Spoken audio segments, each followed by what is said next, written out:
Okay, this is a part of explaining the modern world, but before I move on to that, I would like to mention that in the end times, the Messenger ﷺ mentioned that the Rome, will be the majority. And we will come to that when the hadith shall come.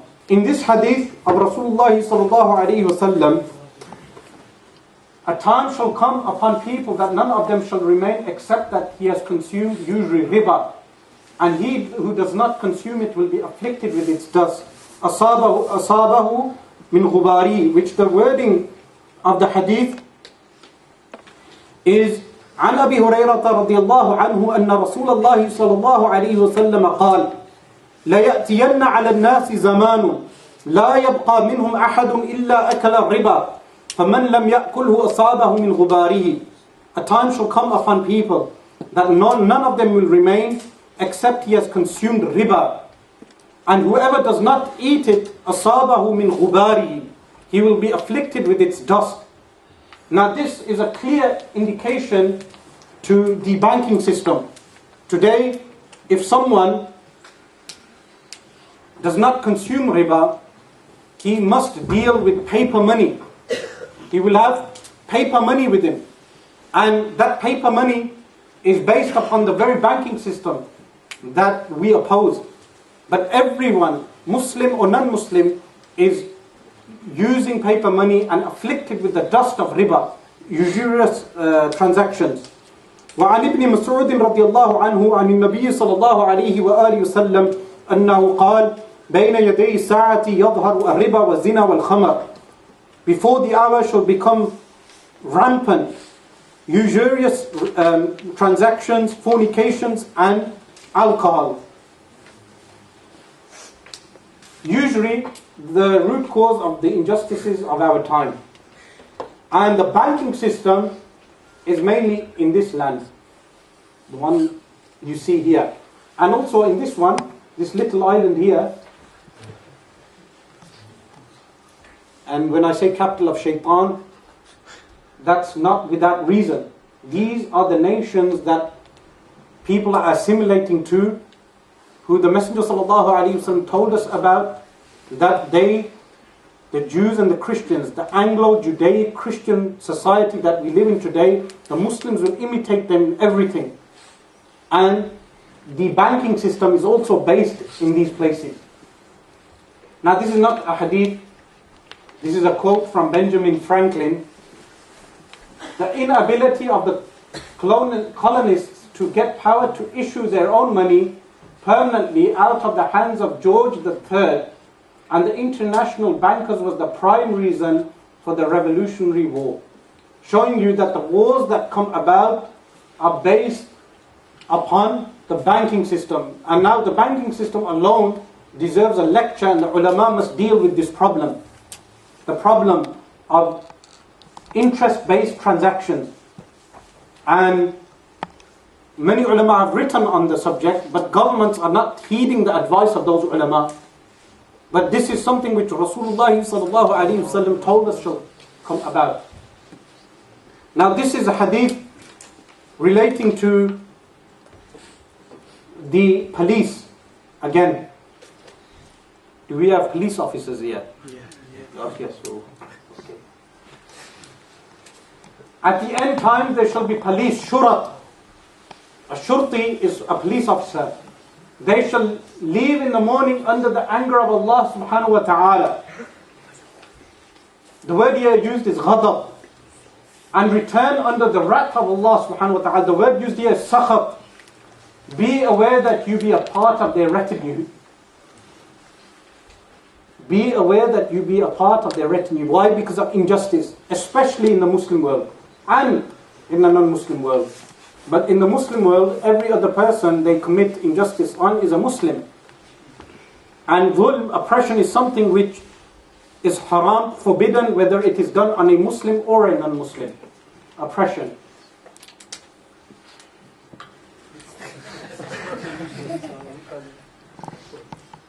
Stop. Say no to a police state. But The fact is that Rasulullah said, be aware that you be a part of their retinue. And when I gave an interview once for the BBC, I mentioned that the army, people should not join the army. I mentioned the police. Some people, Muslims opposed me on this, not to my face. But there is reasoning behind that. It is a well thought out comment, inshallah. Okay, this hadith is regarding sanctions. And this hadith is narrated by Imam Muslim in his Sahih. It will be that the people of Iraq, yushiku, will not acquire any food or currency. Now the wording in the hadith, it states yujba ilayhim, that when food reaches people from jibaya. And the word food is not used in the hadith. The wording that is used is referring to a weight in which food is placed. But it is a kinaya for that food, for food that is placed in that container. Like sa', if we say the word sa', which means a container, what is meant by the word is the food that is placed in the container. That it will happen that, and dinar, currency, it will be that food and currency will not reach the people of Iraq. The tabi'i says, the successor, from whom will that happen? He said from the non-Arabs. In the first part of the hadith it states al-ajam, from the non-Arab. Then he said, it will be that Greater Syria, Asham, will not acquire any food or currency. We said from whom will that happen? He said from the Europeans, Rome. Then he said, Allah bless him and grant him peace, sallallahu alayhi wasallam, was silent for a while. So the Messenger sallallahu alayhi wasallam went silent for a while. Then he spoke saying, at the end of my nation there will be a Khalifa who will give out wealth without counting it. وَلَا يَعُدُّهُ عَدًّا يَحْثِي مَالًا وَلَا يَعُدُّهُ عَدًّا, referring to Imam al-Mahdi radiyallahu anhu. So at the sanctions that have happened on Iraq, this is a miracle of the Messenger sallallahu alaihi wasallam, that it is mentioned here. Never have the Europeans ever placed sanctions on Iraq except in our times. And currently speaking, they have placed sanctions on Gaza, which is Asham, and they have placed sanctions on Syria also. And the whole region shall have sanctions soon. In a second hadith, I mentioned here in another narration in Muslim, in the Sahih of Imam Muslim, there is also the mention of Egypt. So Mursi should take heed of this. Mursi should take heed of this, that sanctions upon Egypt are to come. Iraq, genocide by sanctions. And this is explaining the global culture that we see, where the banking system is rife. One global culture, McDonald's, the McDonald culture, the jean-wearing culture, the clean-shaven culture, a global culture of the Jews and the Christians, Anglo-Christian Judaic culture is rampant. And this is one of the signs of the end of times.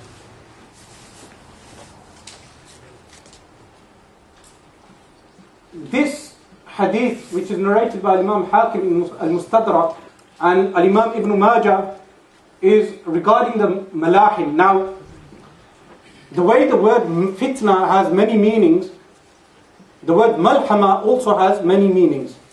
Fitna, tribulations, come in the meaning of many forms. For instance, tribulation of money, tribulation of women, tribulation of religion, tribulation of different aspects. The word malhama refers to battles and wars. But al-malhamatul kubra, the major battle, is referring to the Armageddon that shall take place in the time of Imam al-Mahdi. So when you read hadith, when you read the word malhama, you should know that it refers to battles generally. And this is referring to all the battles that have taken place between the Muslims and non-Muslims.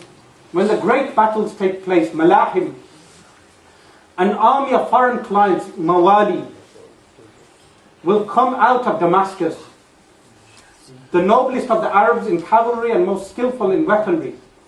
Through them Allah subhanahu wa ta'ala will support the religion. This has already happened. Those Arabs, not Arabs in the sense that they are Arabs, they are non-Arabs, but they are Arabs because their traits are those of the real Arabs, which are the companions. All these people, the likes of the Mamalik, the Mamluks, who ruled all of this land, and as you see here at the top, Mongol dominions.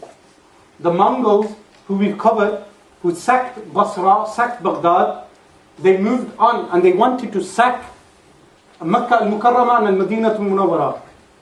At that time, the Mamalik took over from the Ayyubites, the Ayyubi dynasty, and they repelled the Mongols back to where they came from. So this hadith has been fulfilled. Now, I do not want some people to misapply this hadith. Some people take military training by going to the park and running around and then think that they can go to Syria and fulfill this hadith. The hadith is referring to those great people who have come. And then you have Maqam Sultan Nuruddin Zengi rahimahullah ta'ala, Nuruddin al-Shaheed, the Ashiq, the lover of Rasulullah sallallahu alayhi wa sallam. He is the one who built Ar-Rawdat al-Sharifa, the resting place of Rasulullah sallallahu alayhi wa sallam, the way it is today. Subhanallah. The area which covers the blessed resting place of Rasulullah sallallahu alayhi wa sallam. And let me point out, our aqidah is the same as his. Subhanallah. Nare takbir. Allah. Nare risalat. Ya Rasulullah. Now, the globalist culture that has come today, and the wars that have transpired, and the great Muslim warriors like Nuruddin Zengi rahimahullah ta'ala have been foretold in the hadith. Rasulullah sallallahu alayhi wa sallam also told about the tyrants that shall appear.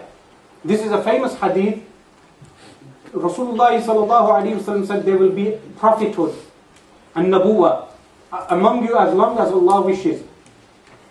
It will be lifted up when Allah wishes. Then there will be a khilafah on the pattern of prophethood. This is referring to al-khulafa al-rashidun. Sayyiduna Abu Bakr Siddiq radiyallahu anhu, Sayyiduna Umar radiyallahu anhu, Sayyiduna Uthman radiyallahu anhu, Sayyidina Ali radiyallahu anhu, Sayyidina Imam al-Hasan radiyallahu anhu. And in al-Malfuz, al-Imam Ahmad Rida Khan rahimahullah counts Amir Muawiyah radiyallahu anhu, and Umar bin Abdul Aziz radiyallahu anhu, and others. The total number of them making 11 righteous people. 11 up to al-Imam al-Mahdi. The first 5 are continuous. The first 5 are continuous. And if you add Amir Muawiyah, then the first 6 are continuous. The other 6 are in different periods of history. They will appear at different periods of history. And during that time, you will have interrupting periods. So, then there will be trying kingship for as long as Allah wishes it to be. Then there will be, the trying kingship, mulkan ududa, which refers to after the khulafa, the first 6, you have the trying kingship, some of them who were despots and tyrants, like Yazid and Marwan and others, they were tyrants. Then some of them you had who were pious, but it was kingship nevertheless. After Bani Umayyah, you had Bani Abbas. Bani Abbas ruled until the Mongols sacked Baghdad. When that period was over, then you had the Mamalik and the Ottomans, Uthmaniyun. After that period was over, within the Uthmaniyun you had unrighteous kings and you had righteous kings. Within the Mamalik you had righteous kings and unrighteous kings. And you had the Ayyubi dynasty, Sultan Salahuddin being from the righteous Mawali, which are mentioned in the hadith. Then it mentions it will be lifted when Allah wishes. Then there will be tyrannical rulers for as long as Allah wishes. Which mentions, now the word is mulk again, but I've translated as rulers. And in some hadiths they are described as jababira, tyrants. And we live in that period today, where you have the tyrants. Even after these revolutions, I guarantee you they still will be tyrants. The tyrants will only finish when al-Imam al-Mahdi radiallahu anhu appears, Because the hadith states, then there will be khilafah on the pattern of prophethood. Some of the people of Hizb ut-Tahrir believe they will establish this final part. But we believe this can only be achieved with al-Imam al-Mahdi, but we do not negate that you work for it. We do not negate that Muslims should work for this. Now before we move on, I wanted to digress slightly to other aspects of regarding